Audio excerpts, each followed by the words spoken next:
Thank you for tuning in again, guys. I just want to really carry on. I have so much footage to go through, and my new little editing techniques seem to be working, bringing out more color. I get to color grade things a lot better, drawing things out step by step, and then blending them all in to do some sort of a time lapse. Allows me to look at each image and each nanosecond as he's changed his shape. He's rotated himself to get in position in his flight pattern. It's hard to narrate these guys. I can just talk about what it looks like. Really super amazing.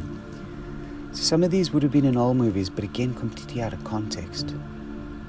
This guy is coming from behind the fire, is zoomed into the max, so he's way back in the distance coming towards the drone.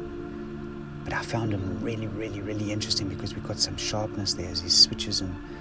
But he's got this like white ball that switches down in the center now. Now it goes to the center and it goes from the center to the top as he switches. So he does a little turn, it travels up, and then now it's on the top. But look at this element as he comes in. Not Ash, eh? This is a real dude. So this was interesting. I don't know if you remember, well, you should remember if you watched the last movie. When the Queen left, she was followed by 2 bodyguards. What I felt interesting is one waits for the other. It shows complete consciousness, exactly the same as what's happening here. One waits for the other, and then when they collect, they then come towards the drone. But that, guys, that really is a big, big, big sign of this is just not stuff floating. These are real. There's intellect and consciousness behind all of these little elements. I know it will look like ash, but to be honest, you will never ever find a piece of ash here that big just shooting like a bullet towards the drone. But now when you get closer, you can physically, now watch the color. The colors change and switch. He almost goes and makes a snake head. Now watch the bottom of him now. Now he rotates. He stays the same, but now watch that the bottom part is like a snake head, but then the light comes on him and shines. He completely radicalizes himself so many times that Ash would just never do that. And this is a really, really big, thick piece. It's not ash, it is one of these little spacey objects.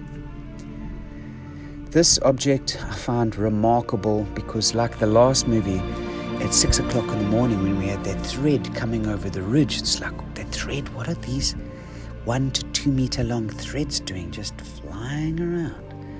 Just remarkable, man.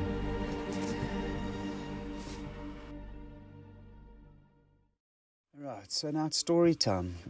I did the P before, but I didn't do the airport properly. But I want you guys to really, really, really open your brain here, because I may have made a huge, huge mistake. And I am in a little bit of regret. At first, my mom died in January. I thought the P would have been a spiritual thing, like, Mama, hey Ma, Peter. My mom's name was Peter Robin. But it wasn't, and it's not. It's nothing to do with this.